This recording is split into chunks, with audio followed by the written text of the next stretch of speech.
Assalamualaikum warahmatullahi wabarakatuh. Perkenalkan nama saya Waalaikumsalam. Fikri Hidayatullah dari mahasiswa UNP. Saya bertujuan ingin mewawancarai Ibu.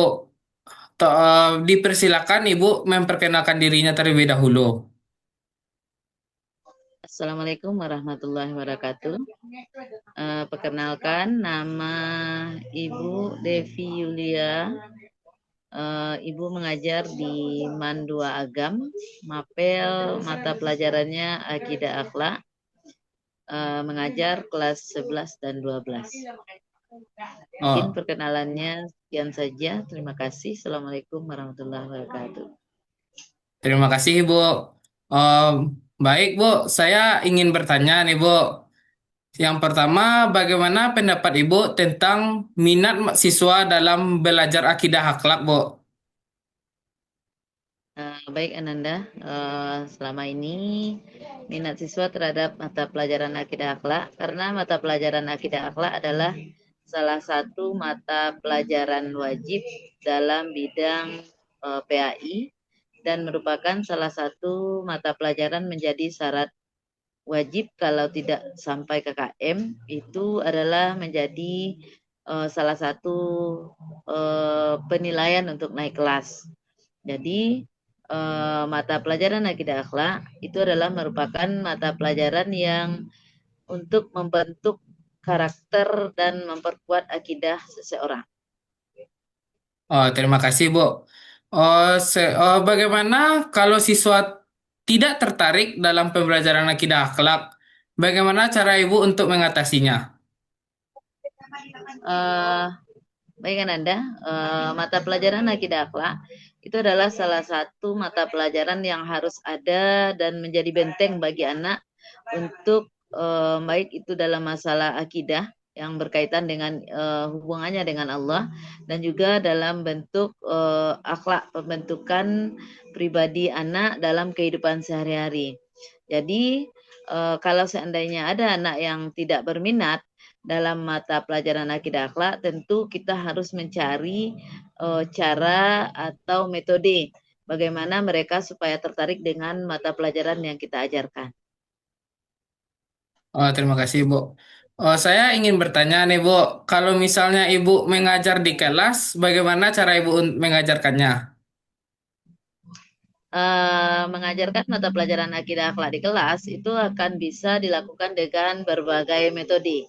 Salah satu metode yang bisa kita lakukan itu harus bisa dengan metodenya ceramah atau metodenya bisa juga dalam bentuk diskusi dan juga metodenya bisa kita lakukan itu dalam bentuk memberikan contoh atau memberikan teladan bagaimana di antara mata pelajaran itu ada yang berkaitan dengan kehidupan mereka sehari-hari.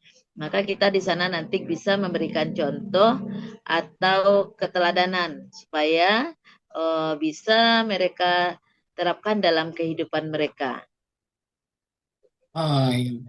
Begini, Bu. Misalnya kan Ibu mengajarnya seperti itu di kelas 11, Bu. Kalau untuk di kelas dua Ya, belas, cara mengajarnya apakah berbeda atau sama, Bu? cara mengajar mata mata pelajaran akidah akhlak itu tergantung dari materi yang berkaitan dengan mapel tersebut. Kalau seandainya materinya berkaitan dengan sikap, itu tentu saja metode yang kita gunakan adalah bisa jadi metode yang sama. Tapi kalau seandainya metode materinya berbeda, bisa jadi metode yang digunakan juga berbeda, tergantung dari eh, KD atau capaian pembelajaran yang akan kita berikan ke anak dan capaian yang kita inginkan setelah proses pembelajaran berlangsung. Oh, begitu ya, Bu. Terima kasih, Bu. Ini ada yang pertanyaan yang agak, eh, menurut saya pertanyaan ini banyak kali seorang guru susah untuk mengatasinya, Bu. Yaitu bagaimana Ya. cara ibu mengatasi siswa yang tidak bisa diatur, Bu. Memang bahwa setiap anak itu adalah berbeda karakter, berbeda karakter, berbeda pola pikir, berbeda tata sikap. Kenapa? Karena setiap anak itu berada atau memiliki latar belakang pendidikan orang tua yang berbeda-beda juga. Jadi kalau seandainya ada anak yang susah untuk diatur, itu tentu kita harus memberikan trik atau cara yang mereka bisa satu kali mungkin dengan metode yang keras bisa mereka menjadi berubah, atau bisa juga kita berikan mungkin apa namanya kalau mereka perilakunya baik mungkin kita kasih apresiasi, tapi kalau mereka susah diatur mungkin satu saat mungkin bisa kita kasih mereka dalam bentuk sebuah hukuman, tapi hukumannya itu bukan hukuman yang berakibat rusak pada fisik mereka, tapi hukuman yang bisa merubah mereka menjadi karakter yang lebih baik supaya mereka bisa diatur. Terima kasih Bu atas jawabannya Bu. Oh, saya ada pertanyaan yang sangat-sangat penting nih Bu. Pada sekarang Ya. ini kan lagi maraknya kasus siswa yang merokok di sekolah Bu. Bagaimana Ya. opini Ibu terhadap masalah itu Bu? Oke. Merokok itu memang merupakan suatu permasalahan yang pada saat ini memang marak bagi anak. Kenapa? Karena mereka kadangkala menganggap bahwa kita di sekolah menerapkan aturan bahwa anak ini tidak boleh merokok. Tapi ada sebahagian orang tua mereka yang mengizinkan anaknya untuk merokok. Maka kita sebagai seorang guru harus menerapkan peraturan, yang peraturan itu kita buat di sekolah dengan cara memberikan sebuah lampiran peraturan sekolah, dan peraturan itu nanti harus ditandatangani oleh orang tua. Kalau seandainya anak ini kedapatan merokok, itu kita tidak masalah untuk memberikan sanksi sesuai dengan peraturan yang telah ditandatangani oleh orang tua yang ada di atas materai. Jadi kita sebagai guru bisa bertindak sesuai dengan aturan yang ditetapkan oleh sekolah.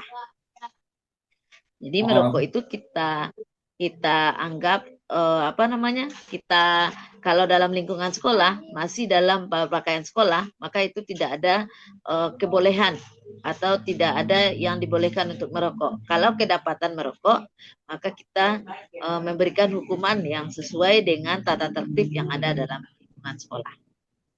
begini Bu, kan misalnya siswa tersebut tidak memakai baju sekolah, akan tetapi mereka merokok di lingkungan sekolah Bu. Itu apakah termasuk bisa kita kaitkan dengan aturan yang sudah ditulis di dalam materai, Bu?